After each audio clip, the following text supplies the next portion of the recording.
ಅವು complete SLC pass ಆಗಿ ಬಡ ಮನೆತನದವ್ರಿಗೆ ಅಲ್ಲಿ ಅವಕಾಶ ಕೊಡ್ತಾರೆ, ಡಿಪ್ಲೊಮಾ ಥರ ಮಾಡೋದಕ್ಕೆ. ಸ್ಟೈಫಂಡು ಕೊಡ್ತಾರೆ, ಊಟ, ವಸತಿ, ವಸ್ತ್ರ ಎಲ್ಲನೂ ನೋಡ್ಕೊತಾರೆ. ಆಮೇಲೆ ಅಲ್ಲೇ ಕಂಪ್ನಿಯಲ್ಲಿ ಕೆಲಸ ಇದ್ದರೆ ಅಲ್ಲೇ ತಗೊಳ್ತಾರೆ.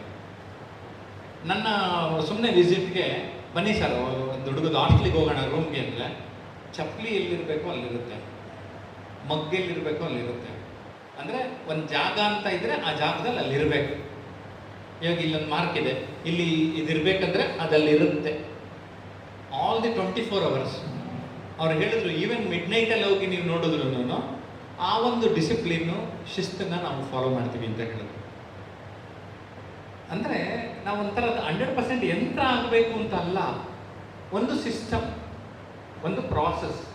ಅಂದರೆ ಆ ಒಂದು ಸಿಸ್ಟಮ್ ಒಳಗಡೆ ನಾವು ಬಂದಾಗ ಮಾತ್ರನೇ ಯಾವುದೇ ಸಂಸ್ಥೆ ಅವರೇನೋ ನೆಕ್ಸ್ಟ್ ನಿರೀಕ್ಷೆ ಮಾಡ್ತಾರಲ್ಲ, ಎಕ್ಸ್ಪೆಕ್ಟ್ ಮಾಡ್ತಾರಲ್ಲ, ಅದಕ್ಕೆ ನಿಲುಕುತ್ತೆ. ಸೊ ಹಾಗಾಗಿ ಒಂದು ಸಂಸ್ಥೆಯಿಂದಾಗ ಒಬ್ಬ ವ್ಯಕ್ತಿ ಅದರಲ್ಲಿ ಚೆನ್ನಾಗಿ ಇನ್ವಾಲ್ವ್ ಆಗಬೇಕಾಗತ್ತೆ. ನಾನೊಂದು ಮಾತು ಹೇಳ್ತಾ ಇದ್ದೀನಿ ಯಾವಾಗಲೂ, you have to involve to evolve ಅಂತ. ಯಾವುದೇ ವಿಚಾರದಲ್ಲಾಗಲಿ ನೀವು ಕಂಪ್ಲೀಟ್ ಇನ್ವಾಲ್ವ್ ಆದರೆ ಮಾತ್ರ ಇವಾಲ್ವ್ ಆಗಬೇಕಾಗೋದು. ಮತ್ತು ಇನ್ನೊಂದು ನಾನು ಗಮನಿಸಿದ್ದೇನೆ, ಅನುಭವ ಹಾಗೆ ಆಗುತ್ತೆ ಎಲ್ಲರಿಗೂ, ಆದರೆ ಎಲ್ಲರೂ ಎಕ್ಸ್ಪರ್ಟ್ಸ್ ಆಗಲ್ಲ. ಆದರೆ ಕೆಲವ್ರನ್ನ ಹೇಳ್ತಾರೆ, ನೋಡ್ರಿ ಅವ್ರು ಆ ಒಂದು ವರ್ಕಲ್ಲಿ ಈಸ್ ಎನ್ ಎಕ್ಸ್ಪರ್ಟ್ ಅಂತಾರೆ.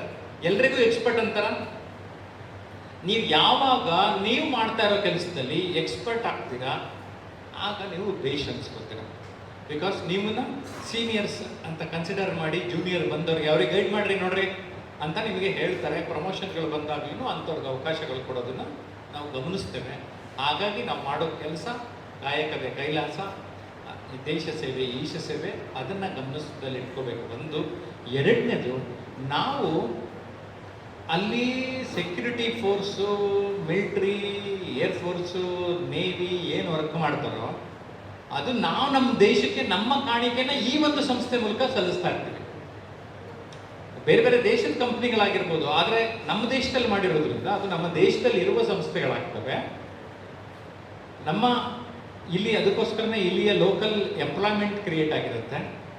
ಇದು ಒಂದೇ ಒಂದು ದೊಡ್ಡಬಳ್ಳಾಪುರದಲ್ಲಿ ಇಂಡಸ್ಟ್ರಿಯಲ್ ಏರಿಯಾ ಆಗಿರೋದ್ರಿಂದ ಸುತ್ತಮುತ್ತಲವ್ರಿಗೆ ಎಷ್ಟು ಜನ ಕೆಲಸ ಸಿಕ್ತು.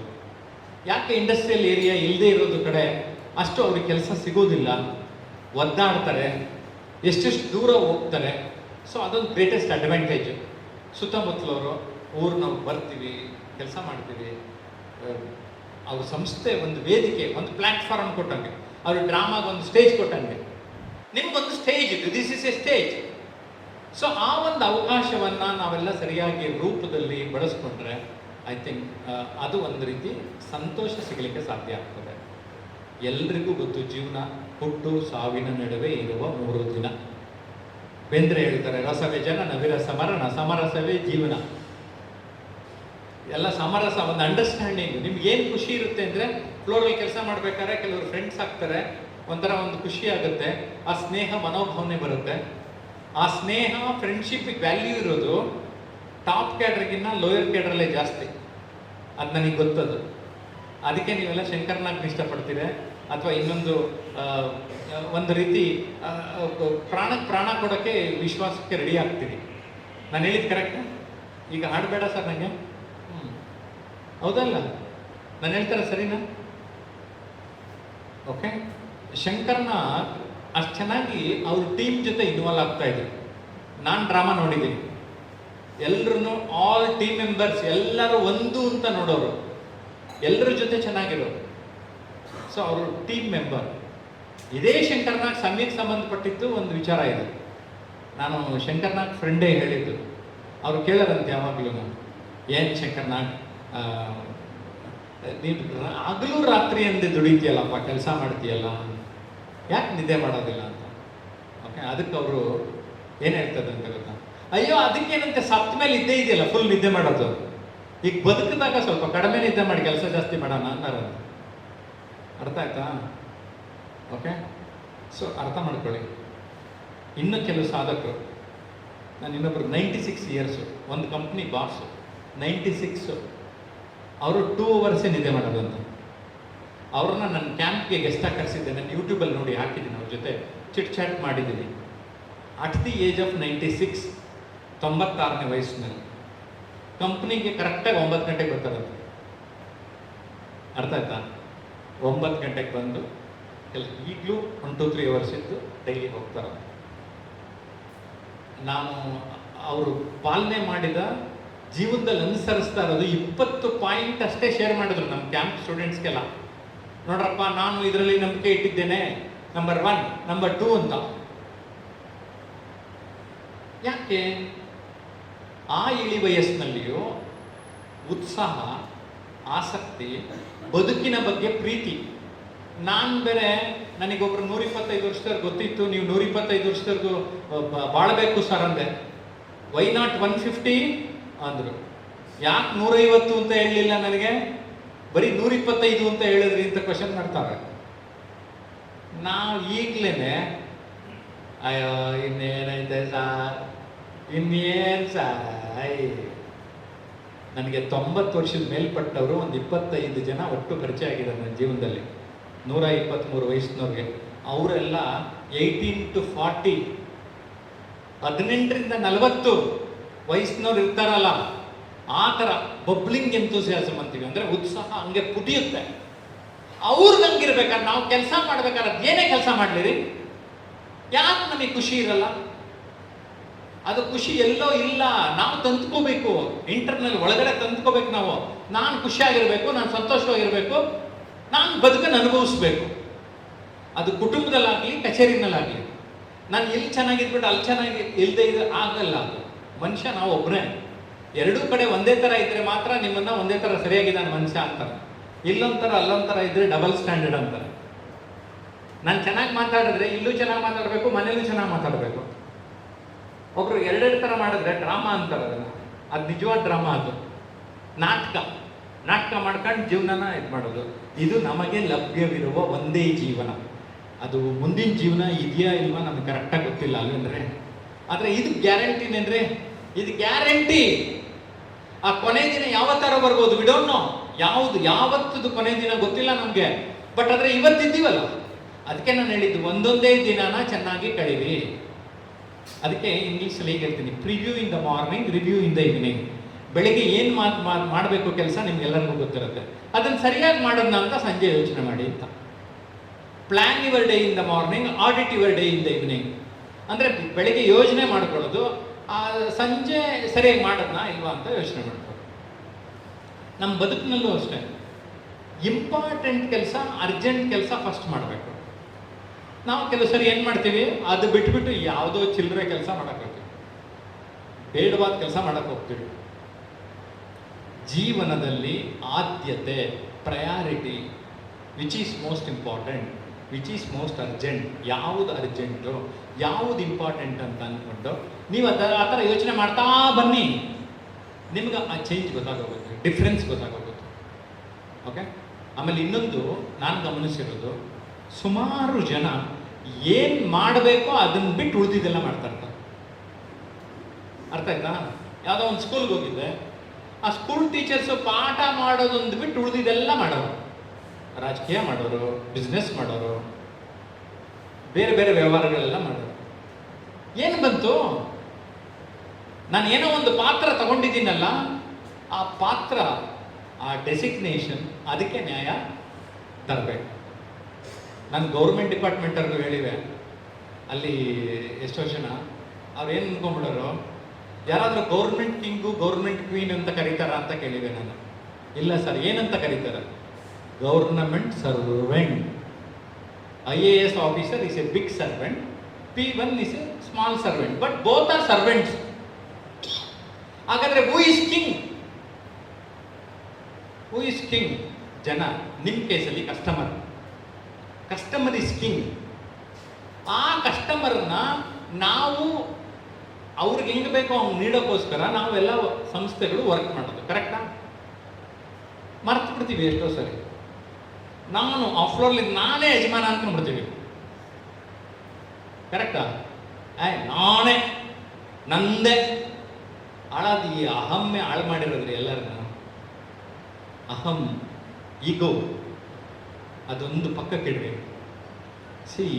ನಾನು ತುಂಬ ದೊಡ್ಡವ್ರನ್ನ ನನ್ನ ಪಕ್ಕ ಕೂರಿಸ್ಕೊಂಡು ಮಾತಾಡಿದ್ದೀನಿ ಅಲ್ವಾ? ಸುಧಾಮೂರ್ತಿ ಅವ್ರನ್ನ 5 ಸರಿ ಇಂಟರ್ವ್ಯೂ ಮಾಡಿದ್ದೀನಿ. ಆ ಅಮ್ಮ ಬರೀ ಕರಿಮಣಿ ಸರ ಹಾಕೊಳ್ಳುತ್ತೆ. ಆದರೆ ನಿಮ್ಮ ಹೆಂಡ್ತಿರೆಲ್ಲ ಏನು ಮಾಡ್ತಾರೆ, ಪಕ್ಕದ ಮನೆಯವ್ರದ್ದು ಒಂದು ಒಡವೆ ಇಸ್ಕೊಂಡು ಹಾಕೊಂಡಿರ್ತಾರೆ ಇನ್ನೊಂದು ರಿಸೆಪ್ಷನ್ಗೆ. ಕರೆಕ್ಟಾ? ನಾನು ಸುವರ್ಣ ಟಿವಿನಲ್ಲಿ ಒಂದ್ಸರಿ ಹೇಳದೇ ಇದನ್ನ, ನಮ್ಮ ರಿಲೇಟಿವ್ಸ್ ಎಲ್ಲ ಕಾಲ್ ಮಾಡಿದ್ರು, ಏನು ಪ್ರಕಾಶ ಬಂದ್ಬಿಟ್ಟಿದ್ಯಾ ರೀ, ನಿಮ್ಮನ್ನ ಕರೆದಿರೋದು ಮದುವೆಗೆ, ಕರೆಕ್ಟಾ? ನಿಮ್ಮ ಒಡವೆ ನೋಡು ಕರೆದಿದ್ರೆ ಅಂತ ಮದುವೆಗೆ ಯಾಕ್ರಿ ಹೋಗ್ಬೇಕು ನೀವು? ನಿಮ್ಮ ಹತ್ರ ಏನಿದೆ ಅದು ಹಾಕೊಂಡು ಹೋಗಿ. ಏನಂತೀರಾ? ಪಕ್ಕದ ಮನೆಯವ್ರ ಒಡವೆಗಳು ಇನ್ನೊಬ್ರು ಒಡವೆ ತಗೊಂಡು ಆ ಒಡವೆ ತಗೊಂಡು ವಾಪಸ್ ಕೊಡೋದು, ವಾಟ್ ಇಸ್ ದಟ್? ನಿಮ್ಗೆ ಯೋಗ್ಯತೆ ಇಲ್ಲ ಅಂತ. ನೀವು ಯೋಗ್ಯತೆನ ಆ ಒಡವೆಯಿಂದ, ಚಿನ್ನದಿಂದ ಸಂಪಾದನೆ ಮಾಡ್ಕೊತಾ ಇದ್ದೀರಾ ಅಂತ. ಕರೆಕ್ಟಾ? ನಿಮ್ಗೆ ಯೋಗ್ಯತೆ ಬರೋದು ಹೌ ಯು ಬಿಹೇವ್, ನೀವು ಹೇಗೆ ನಡ್ಕೊಳ್ತೀರಿ, ಯಾರ ಜೊತೆ ಹೇಗೆ ವರ್ತನೆ ಮಾಡ್ತೀರಿ, ಯಾವ ಥರ ಮಾತಾಡ್ತೀರಿ, ಯಾವ ಥರ ಎಲ್ಲೋ ಹೋದ್ರೆ ಹೇಗೆ ಕೂತ್ಕೋತೀರಿ, ಹೇಗೆ ನಿಂತ್ಕೋತೀರಿ, ಹೇಗೆ ನಡೆದಾಡ್ತೀರಿ, ಎಲ್ಲವೂ ಮುಖ್ಯ. ನಮ್ಮನ್ನು ಗುರುತಿಸೋದು ಅದರಿಂದನೇ ರೀ. ಈ 10-12 ದಿನದಲ್ಲಿ 2 ಸಾವು ನೋಡಿದೆ ನಾನು. ಒಂದು ನಮ್ಮ ವೈಫ್ ಅಜ್ಜಿ ತೀರ್ಕೊಂಡ್ರು, ಅಲ್ಲಿ ಬಂದವರೆಲ್ಲ ಕೊಂಡಾಡ್ತಿದ್ರು, ಎಂಥ ಪುಣ್ಯಾತ್ಕಿತ್ಯ, ಒಬ್ಬರ ಹತ್ರ ಒಂದಿನ ಜಗಳ ಆಡ್ಕೊಂಡಿಲ್ಲ, ಎಲ್ಲ ಬಂದರು ಎಷ್ಟು ಪ್ರೀತಿಯಿಂದ ನೋಡ್ತಾ ಇದ್ರು ಅಂತ ಹೇಳಿದ್ರು. ಇನ್ನೊಬ್ಬರು ನನಗೆ ಟ್ರೈನಿಂಗ್ ಗುರುಗಳಿದ್ರು, ರವಿ ರೋಡೇಕರ್ ಅಂತ, ಅವ್ರ ವೈಫು ಸ್ನೇಹಲತಾ ರೇಡೇಕರ್. ನೆನ್ನೆ ಎಲ್ಲ ಅರ್ಧ ದಿನ ಅಲ್ಲಿ ವೈಕುಂಠ ಸಮಾರೋಹದಲ್ಲಿ ಇದ್ದೆ ನಾನು. ಅಲ್ಲಿ ಬಂದವರೆಲ್ಲರನ್ನು she is a great lady, ಇದ್ರೆ ಒಬ್ಬ ಮಹಿಳೆ ಹೀಗಿರಬೇಕು ಅಂತ ಇದೆ. ನಮ್ಮ ಯೋಗ್ಯತೆ ಗೊತ್ತಾಗೋದು ಅವಾಗಲೇ, ಆದರೆ ನಾವು ನೋಡಲ್ಲ, ಕಂಡುಬಿಟ್ಟಿರಲ್ಲ. ಯಾಕೆ ಹೇಳಿ? ಆ ಬಾಡಿ ನೋಡ್ಬಿಟ್ಟು ಹೇಳ್ತಾ ಇರ್ತಾರೆ, ಎಲ್ಲಿರಿ ನನ್ನ ಮಗ ಇದ್ನಲ್ಲ, ಏನು ಆಟ ಆಡ್ತಿದ್ದ. ನಮ್ಗೊಂದು ಸ್ವಲ್ಪ ಜೀವ ಇರಬೇಕಿತ್ತು ಅನ್ಸುತ್ತಲ್ಲ, ಆ ಕೊನೆಯ ದಿನದ ಲಾಸ್ಟ್ ಡೇ ನಮ್ಗೆ ಜೀವ ಇದ್ದುಬಿಟ್ಟಿದ್ದಿದ್ರೆ ನಾವು ಇನ್ನೊಂದ್ಸರಿ ನೆಡಾಕೊಂಡ್ಬಿಡ್ತಿದ್ವಿ. ಯಾಕೆ ಇರೋದಿದ್ದಂಗೆ ಹೇಳ್ಬಿಡ್ತಾರೆ ಕೆಲವರು, ಗೊತ್ತಿಲ್ದಂಗೆ ಅನ್ಕೊತಾ ಇರ್ತಾರೆ. ಆದರೆ ಕೆಲವರು ಅದೇ ಸ್ಟೇಜು ಮೈಕೋ ಕೊಡಿ, ಎಂಥ ಪುಣ್ಯಾತ್ಮ ಗೊತ್ತಾ ಅವರು, ತುಂಬ ಒಳ್ಳೆ ಕೆಲಸ ಮಾಡಿದ್ರು ಅಂತಾರೆ. ಆಮೇಲೆ ಅಯ್ಯೋ ಇನ್ನೇನು ಮಾಡೋದು, ಮೀಡಿಯಾದವ್ರಿಗೆ ಮೈಕ್ ಕೊಟ್ಟರು, ಅದಕ್ಕೆ ಹೇಳ್ಬೇಕಾಯ್ತು, ಹೇಳೋದಕ್ಕಾಗಿಲ್ಲ ನನ್ನ ಮಗ ಅಂತಾರೆ. ಅಂತರ ಇಲ್ಲ. ಹುಟ್ಟಬೇಕಾದ್ರೆ ವಿ ಡು ನಾಟ್ ನೋ. ಹುಟ್ಟಬೇಕಾದ್ರೆ ಹೆಸರು ಇರಲ್ಲ ನಮಗೆ, ಬೆತ್ತಲೆ ಬಂದಿರ್ತೀವಿ, ಹಂಗೆ ಕಳಿಸ್ತಾರಲ್ಲಿ, ಹಂಗೆ ಹೆಂಗೆ ಬಂದಿದ್ವಿ ಹಂಗೆ ಕಳಿಸ್ತಾರೆ. ಅದು ಮರ್ತೇ ಬಿಡ್ತೀವಿ ನಾವು ಅಲ್ವಾ? ನಮ್ಮ ಕೈಲಿರೋ ಉಂಗ್ರಗಳು ಅಥವಾ ದೊಡ್ಡ ದೊಡ್ಡ ಸರಗಳು ಏನೇನು, ಅದಕ್ಕೆ ಬೆಲೆ ಕೊಡ್ತೀವಿ. ಸೀರಿಯಸ್ ಆಗಿ ಹೇಳ್ತೀನಿ, ಎಲ್ಲೋ ಕೆಲವೇ ಮಂದಿ ಡಾಕ್ಟ್ರು, ಪೆದ್ರು, ಬುದ್ಧಿವಂತರು ಅಲ್ದವರು ಅಂಥವಕ್ಕೆಲ್ಲ ಬೆಲೆ ಕೊಡೋದು. ನಿಜವಾಗ ಬೆಲೆ ಕೊಡೋದು ಆ ವ್ಯಕ್ತಿ ಹೇಗಿದ್ದ, ನನ್ನ ಜೊತೆ ಹೇಗೆ ಮಾತಾಡ್ದ, ಹೇಗೆ ಅವರು ವರ್ತನೆ ಮಾಡಿದ್ರು. ಈಗ ನನಗೆ ಸೆಕೆಂಡ್ ಮದರ್ ಥರ ಇದ್ರು. ನೆನ್ನೆ ವೈಕುಂಠ ಸಮಾರಾಧನೆ ಆಯಿತು ಅಂತಲ್ಲ, ನನ್ನ ತಾಯಿ ಕಳ್ಕೊಂಡಷ್ಟೇ ದುಃಖ ಆಯಿತು. ಯಾಕೆಂದರೆ ಅವ್ರಿಗಿಬ್ಬರು ಗಂಡು ಮಕ್ಕಳಿದ್ದಾರೆ. ಇಬ್ಬರು ಗಂಡು ಮಕ್ಕಳಿದ್ರು ಬೇರೆ ಊರಿಗೆ ಹೋದರೆ 3 ಜೊತೆ ಡ್ರೆಸ್ ತಂದು ನನಗೆ 3 ಸರಿ ಕೊಟ್ಟಾರೆ. ಮಕ್ಕಳಿಲ್ಲದೆ ಇದ್ದವ್ರಿಗೇನೋ ಹೋಗ್ಲಿ ಬಿಡ್ರಿ, 2 ಗಂಡು ಮಕ್ಕಳಿದೆ. ನನ್ನ 3ನೇ ಮಗ ಅಂತ 3rd ಸೆಟ್ ತಂದು ಒಂದು 3-4 ಸರಿ ಕೊಟ್ಟಾರೆ. ಏನು ಅನಿಸ್ಬೇಕು ನನಗೆ ಅಲ್ವಾ? ಮಿಸ್ ಮಾಡ್ಕೋತೀವಲ್ವ ಅಂಥವ್ರನ್ನ.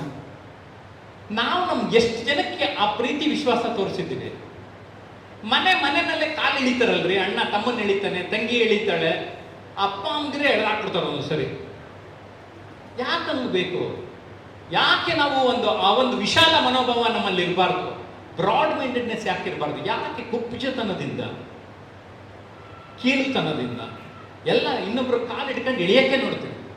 ಯಾವನಾರು ಉದ್ಧಾರ ಆಗ್ತಾ ಇದ್ರೆ ಬರ ಎಳೆಯೋಣ, ಚಪ್ಪಳೆ ತಟ್ಟೋಣ, ಬೆನ್ ತಟ್ಟೋಣ, ಪ್ರೋತ್ಸಾಹ ಮಾಡೋಣ. ಯಾಕಿಲ್ಲ ಅಂದ್ರೆ ನಾನು ದೊಡ್ಡ ಮನಸ್ಸಲ್ಲಿ ಯೋಚನೆ ಮಾಡಲ್ಲ. ಅವ್ರು ನಮಗೆ ಗೊತ್ತಿರೋರೆ ಬೆಳೆದ್ರು ಅಂದ್ರೆ, ಅಟ್ಲೀಸ್ಟ್ ನಮ್ಮ ಕುಟುಂಬದವರು ಬೆಳೆದ್ರು ಅಂತ ನಾವು ಯೋಚನೆ ಮಾಡಲ್ಲ. ನನಗಿಲ್ಲದೆ ಇರೋ ಭಾಗ್ಯ ನನ್ನ ಮಗನಿಗೆ ಬಂದ್ಬಿಡ್ತಲ್ಲ. ನೋಡಿ ಅವ್ನು ಹೆಂಗಾದ ಗೊತ್ತೇನ್ರಿ, ಅವ್ರ ಅಪ್ಪನೇ ಸರಿ ಇರಲಿಲ್ಲ, ಅವನು ಸರಿ ಇಲ್ಲ. ಇಂಥ ಕಥೆಗಳನ್ನ ಎಷ್ಟು ಜನ ಹೇಳ್ತಾರೆ ನೋಡಿದಿರಲ್ಲ. ಯಾಕೆ ಬೇಕು? ಒಂಚೂರು ಒಳ್ಳೆ ಮನಸ್ಸು ಯಾಕೆ ಬರಬಾರ್ದು ನಮಗೆ? ಯಾಕೆ ದಟ್ ಬ್ರಾಡ್ ಮೈಂಡೆಡ್ನೆಸ್, ವಿಶಾಲ ಮನೋಭಾವ ಯಾಕೆ ಬರಬಾರ್ದು? ಎಷ್ಟೋ ಜನ ಅವ್ರ ಮನೆಯಲ್ಲಿ ಅವರೇ ನರಕ ಸೃಷ್ಟಿ ಮಾಡ್ಕೊತಾರೆ. ಯಾಕೆ ಅಂದರೆ ಸರಿಯಾಗಿ ಮಾತಾಡಲ್ಲ. ನಾನು ಇನ್ನೊಂದು ಕೋಟ್ ಮಾಡಿದ್ದೀನಿ, ಸುಮ್ಮನೆ ನಿಮ್ಗೆ ಹಂಚ್ಕೋತೀನಿ. ಮೌನ ಒಳ್ಳೆಯದು, ಆದರೆ ಅತಿಯಾದ ಮೌನ ಕೆಟ್ಟದ್ದು ಅಂತ. ಅರ್ಥ ಆಯ್ತಾ? ಏನು ಮಾಡ್ತೀವಿ, ಯಾರೋ ಅವ್ರನ್ನ ಕಂಡ್ರೆ ಆಗ್ಲಿಲ್ಲ ನನಗೆ, ಅವ್ನು ತಿರುಗಿದ್ರು ನೋಡಿದ್ರೆ ನಮ್ಗೆ ಹೋಗೋದು ಅಲ್ವಾ? ಮೌನ ಒಳ್ಳೇದು, ಆದರೆ ಇನ್ನೊಬ್ಬರ ಜೊತೆ ಸಂಪರ್ಕ, ಕಮ್ಯುನಿಕೇಶನ್ ಇಲ್ಲದೆ 100% ಬೇರೆ ಥರ ಮೌನ ಆದರೆ ಅದು ಕೆಟ್ಟದ್ದು. ಸಾಲ್ವ್ ಮಾಡ್ಕೋಬೇಕು. ಹಂಗನ್ನಂಗಿದ್ರೆ ಎಲ್ಲರ ಮನೆಯಲ್ಲೂ ಡೈವರ್ಸ್ ಆಗೋಗ್ಬೇಕಾಗಿತ್ತು ಇಷ್ಟೊತ್ತಿಗೆ. ಯಾರು ಬಾಳಕ್ಕೆ ಆಗ್ತಿರ್ಲಿಲ್ಲ, ಎಲ್ಲರೂ ಜಗಳ ಆಡ್ತಾರೆ, ಎಲ್ಲರೂ ಮುನ್ಸ್ಕೋತಾರೆ, ಎಲ್ಲರೂ ಹೋಗ್ತಾರೆ. ಮತ್ತೆ ಯಾಕೆ ಸರಿ ಹೋಗ್ತಾರೆ? They will connect. ತಪ್ಪು ಮಾಡಿದವ್ರು ಯಾರಿದ್ದಾರೆ? ಮಾಡ್ತಾರೆ, ಆದರೆ ಮಾಡಿದ ತಪ್ಪನ್ನು ಮಾಡಬೇಡಿ ಅಂತಾರೆ ಎಲ್ಲರೂ. ನೋಡಿ, even in the organisation, even in the family, please don't repeat the mistakes ಅಂತಾರೆ. ಕರೆಕ್ಟಾ? ಮಿಸ್ಟೇಕ್ ಮಾಡಿದ್ದಕ್ಕೆ ಒಂದೇ ಸರಿಗೆ ಯಾರನ್ನು ಗಲ್ಲಿಗೆ ಹಾಕ್ಬಿಡಲ್ಲ. ಈವನ್ ಜಡ್ಜ್ಗಳನ್ನೂ ಇಂಟರ್ವ್ಯೂ ಮಾಡಿದ್ದೀನಿ ನಾನು. ಏನಾದ್ರು ತಿದ್ಕೊಳ್ಳೋಂಗೆ ನಿಧಾನ ಬದಲಾಗ್ತಾನೆ ಜೀವನದಲ್ಲಿ. ಫಸ್ಟು ಜೈಲಿಗೆ ಕಳಿಸ್ಬೇಕಾದ್ರೆ ತುಂಬ ವೆಯ್ಟ್ ಮಾಡಿ ಯೋಚನೆ ಮಾಡಿ ಆಮೇಲೆ ಕಳಿಸ್ತಾರಂತೆ. ಫಸ್ಟ್ ಕಳಿಸ್ಬೇಕಾದ್ರೆ ಒಂದ್ಸರಿ ಕಳಿಸಿದ್ಮೇಲೆ ಆಗೋಯ್ತು, ಅವನಿಗೆ ಅದು ಮನೆ ಆಗೋಯ್ತು. ಯಾಕೆಂದರೆ ಅದಕ್ಕೆ ಅಡ್ಜಸ್ಟ್ ಆಗಿ ಹೋಗ್ಬಿಡ್ತಾನೆ. ಅಷ್ಟೇ ತಾನೇ ಜೈಲಿಗೆ ಹಾಕ್ತಾರೆ. ಇಲ್ಲಿ ದುಡ್ಕೊಂಡು ನಾನು ತಿನ್ಬೇಕಾಗಿತ್ತು, ಅಲ್ಲೂ ಏನೋ ಒಂದು ಮಾಡ್ಕೊಂಡು ತಿನ್ಕೊಂಡ್ರಾಯ್ತು. ನೋಡೋ ರೀತಿ ಚೇಂಜ್ ಆಗೋಗುತ್ತೆ ಎಷ್ಟೋ ಜನದ ಲೈಫ್. ಓಕೆ, ಸೊ ನಮ್ಮ ಬಂಗಾರದ ಬದುಕನ್ನು ನಾವೇ ಕೈಯಾರೆ ಹಾಳು ಮಾಡ್ಕೋತೀವಿ ಕೆಲವು ಸರಿ. ಯಾಕೆ ಬೇಕು? ನಮ್ಮ ಬದುಕಿನಲ್ಲಿ ಸಂಸಾರ, ಸಂಸ್ಥೆ ಮತ್ತು ಸಮಾಜ, 3 ಸಕಾರಗಳು. ಸಂಸಾರ, ಸಂಸ್ಥೆ ಜೊತೆ ನಾವು ಈ ಸಮಾಜದಲ್ಲಿದ್ದೇವೆ. ಆ ಸಮಾಜದಲ್ಲಿ ಬೇರೆ ಬೇರೆ ಕಾರ್ಯಕ್ರಮಗಳಿಗೆ ಹೋಗ್ತೀವಿ, ಮಾಡ್ತೀವಿ. ಆದರೆ ಪ್ರಮಾಣ ಏನಾಗೋಗಿದೆ ಈಗ ನನಗೆ, ನಿಮ್ಮ ಕೇಸಲ್ಲಿ ಏನು ಅನಿಸುತ್ತೆ ಅಂದರೆ 40% ಸಂಸ್ಥೆ, 40% ಫ್ಯಾಮಿಲಿ, ಓನ್ಲಿ 20% ಅಷ್ಟೇ ಸಮಾಜದ ಜೊತೆ ಕನೆಕ್ಷನ್ ಇದೆ. ಕರೆಕ್ಟ್ ಅಂದರೆ ಅಲ್ವಾ? ಇದನ್ನ ನಾವು ಹೇಗೆ ಬ್ಯಾಲೆನ್ಸ್ ಮಾಡಬೇಕು? ನಮ್ಮ ಟೈಮು ಇದು ಫಿಕ್ಸ್, ಇದೇನು ಮಾಡೋಕ್ಕಾಗಲ್ಲ ಸಂಸ್ಥೆದು. ಫ್ಯಾಮಿಲಿ ಟೈಮು, ಉಳಿದ ಟೈಮೆಲ್ಲ ನಿಮಗೆ ಜಾಸ್ತಿ ಸಿಗ್ತಾ ಇದೆ. ಅದರೊಳಗಡೆ ನೀವೇನೇನು ಚಟುವಟಿಕೆ ಮಾಡಬೇಕು? ನಾನು ಎಲ್ಲರಿಗೂ ಸಾಮಾನ್ಯವಾಗಿ ಏನು ಹೇಳ್ತೀನಿ, ಉತ್ತಮವಾದ ಅಭ್ಯಾಸ ಅಂದರೆ ಒಂದು ನಮ್ಮ ದೇಹನ ಸರಿಯಾಗಿ ಕಾಪಾಡೋ ಒಂದು ಆ್ಯಕ್ಟಿವಿಟಿ, ಚಟುವಟಿಕೆ. ಅದು ಒಂದು ವಾಕಿಂಗ್ ಆಗ್ಬೋದು, ಯೋಗ ಆಗ್ಬೋದು, ಏನಾರು ಆಗಿರಲಿ. ಒಂದು 20 ನಿಮಿಷ ನಿಮ್ಮ ಬಾಡಿ ಕಡೆ ಗಮನ ಕೊಡಿ, ಅದು ಒಂದು 100 ವರ್ಷದ ಮೇಲೆ ತಗೊಂಡೋಗುತ್ತೆ ಅಂತ ಹೇಳ್ತಾರೆ. ಇನ್ನೊಂದು ಮನಸ್ಸಿಗೆ ಖುಷಿ ಕೊಡು. ಅದು ಸಂಗೀತ ಆಗ್ಬೋದು, ಹಾಸ್ಯ ಆಗಿರ್ಬೋದು, ನಾಟಕ ಆಗಿರ್ಬೋದು, ಚಿತ್ರಕಲೆ ಆಗಿರ್ಬೋದು, ನಾನೇ ಬರೆಯೋದಾಗಿರ್ಬೋದು, ಅಥವಾ ನಾನೇ ನೋಡೋದಾಗಿರ್ಬೋದು. ನನಗೆ ಅಪ್ರಿಷಿಯೇಟ್ ಮಾಡೋ ಗುಣ ಬೇಕು. ಒಂದು ಚಲನಚಿತ್ರ ನೋಡೋದಾಗಿರ್ಬೋದು, ಟಿ ವಿ ನೋಡೋದಾಗಿರ್ಬೋದು, ನೀವು ಏನು ನೋಡುತ್ತೀರಿ, ಎಷ್ಟು ನೋಡುತ್ತೀರಿ, ಹೇಗೆ ನೋಡುತ್ತೀರಿ, ಏಕೆ ನೋಡುತ್ತೀರಿ, ಕ್ವಶನ್ ಮಾಡ್ಕೊಂಡು ನೋಡಿ. You will enjoy your life. ನಿಮ್ಮ ಸಮಯನ ಆ ಥರ ಡಿವೈಡ್ ಮಾಡಿಕೊಂಡು ನೀವು ಚೆನ್ನಾಗಿ ಬಾಳಬೇಕು. ನನಗೆ ಯಾಕೆ ಇವೆಲ್ಲ ಗೊತ್ತಾಗ್ತದೆ ಅಂದರೆ, ಎಷ್ಟೊಂದು ಜನ ನನ್ನ ಹತ್ರ 1 to 1 ಮುಕ್ತವಾಗಿ ಮಾತಾಡ್ಕೊಂಡಿದ್ದಾರೆ. ಪ್ರಾಬ್ಲಮ್ ಏನು ಅಂದರೆ, ಪ್ರಾಬ್ಲಮ್ ಇಲ್ಲದೆ ಇರೋದು ಎಷ್ಟೋ ಜನಕ್ಕೆ. ಪ್ರಾಬ್ಲಮ್ ಏನಂದರೆ, ಪ್ರಾಬ್ಲಮ್ ಇಲ್ಲದೆ ಇರೋದು. ಯಾರು ಜಾಸ್ತಿ ಪ್ರಾಬ್ಲಮಲ್ಲಿದ್ದಾರೆ ಅವರೆಲ್ಲ ಸಿಕ್ಕಾಪಟ್ಟೆ ಖುಷಿಯಾಗಿದ್ದಾರೆ. ಯಾಕೆ ಹೇಳಿ? ಒಂದು ಪ್ರಾಬ್ಲಮ್ ಆದ್ಮೇಲೆ ಒಂದು ಪ್ರಾಬ್ಲಮ್ ಬರ್ತಾ ಇರುತ್ತೆ. ಇದಾಯ್ತಾ, okay, what is next problem, come on come on come on.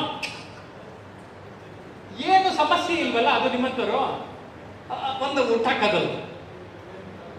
ಏನು ಆ ಕಾಫಿ ಒಳಗಡೆ ಒಂಚೂರು ಸಕ್ಕರೆ ಕಡಿಮೆ ಇತ್ತು, ಹಾಕಬೇಡ ಅಂತ ಯಾರು ಹೇಳ್ತಾರೆ? ಹಾಕಬಹುದು ನಾವು. ಆದರೆ ಇಲ್ಲ ಇಲ್ಲ ಸಾರ್, ಅವ್ರು ಸರಿಯಾಗಿ ಹಾಕಿಲ್ಲ ಸರ್. ನನಗೆ ತಪ್ಪು ಬೇಕು ತೋರಿಸ್ಬೇಕು ಅಂದರೆ 100 ಸಿಗ್ತವೆ. ಕರೆಕ್ಟಾ?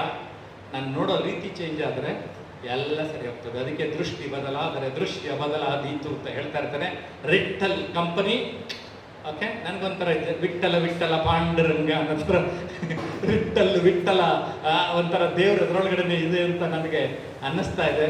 ಇನ್ನೇನಿಲ್ಲ, ಈ ಸೆಷನ್ ಮುಖ ಆಪ್ ಮೊರೆ ಹಾಕೊಂಡಿದ್ರೆ ಒಂಚೂರು ಸ್ಮೈಲಿಂಗ್ ಫೇಸ್, ಖುಷಿಯಾಗಿ ಹೊಡೀರಿ, ಹೊಡಿಬೇಕು. ಅದನ್ನ ಯಾಕೆ ಇಟ್ಕೊಳ್ಬೇಕು? ಅದ್ಕೊಂಡು ಹೊಡೀರಿ, ಅದೇ ಇರೋದು. ನಿಮ್ಗೆ ಹೊಡಿಬೇಕು ಅನ್ನಿಸ್ತು, ಚಪ್ಪಾಳೆನ ವಾಡಿ ನಗಬೇಕು ಅನ್ನಿಸ್ತು. ಎಲ್ಲ ಸ್ಮೈಲಿಂಗ್ ಫೇಸ್ ನಗ್ರಿ ಒಂದು ಸ್ವಲ್ಪ. ಎಲ್ಲರೂ ಒಂದು ಸ್ವಲ್ಪ ನೋಡಮ್ಮ, ಎಲ್ಲರೂ ಸ್ಮೈಲಿಂಗ್ ಫೇಸ್ ಇದೆಯಾ? ಎಲ್ಲರೂ ಇದೆಯಲ್ಲ? ಓಕೆ, ಯಾರು ಇವರು ಅರ್ಧಂಬರ್ಧ ನಗ್ತಾರಲ್ಲ. ನೋಡೋಣ ಈಗ ಯಾರು ಚೆನ್ನಾಗಿ ನಗ್ತಾರೆ ನೋಡ್ತೀನಿ. ಒಂದೆರಡು ನೋಡಿ, ಹಂಗೆ ನೋಡ್ತಾ ಇರೋಣ. ಯಾರು ಸ್ಮೈಲಿಂಗು ಬಿದ್ದು ಬಿದ್ದು ನಗ್ಬೇಕೀಗ. ನಗ್ರಿ ಚೆನ್ನಾಗಿ. ಯಾರು ನಗ್ತಾರೆ ಅಂತ. ಓಕೆ ನೋಡ್ರಿ, ಇವರೊಬ್ರು ಫುಲ್ ನಕ್ರು. ಇನ್ನಾರು ಗಹಿಸಿ ನಕ್ರಿ ನೋಡೋಣ ಜೋರಾಗಿ. ಅವರೊಬ್ರು ಓಕೆ ಬೇಡ್ರಿ ನೋಡಿ. Okay good. ನೋಡಿ ಯಾರ್ಯಾರು ನಕ್ರು ಇಲ್ಲಿ. ಓಕೆ ಗುಡ್, ಸದ್ಯಕ್ಕೆ ಸಾಕು. ಯಾಕಂದ್ರೆ ನಕ್ರೆ ಏನೋ ಸಿಗುತ್ತೆ ಅಂತ. ಬಾಯಿ ಏನ್ರಿ ನಮ್ಮ ಅಪ್ಪನ ಮನೆ ಗಂಟೋಗೋದು ಅಲ್ವಾ? ಎಷ್ಟು ಜನ ನಾನ್ ನಗಕ್ಕೆ, ನಾನ್ ಖುಷಿಯಾಗಿರಕ್ಕೆ, ನಾನ್ ಸಂತೋಷವಾಗಿರಕ್ಕೆ ಇನ್ನೊಬ್ರು ಅಪ್ಪಣೆ ಹಾಕ್ಬೇಕು. Be happy.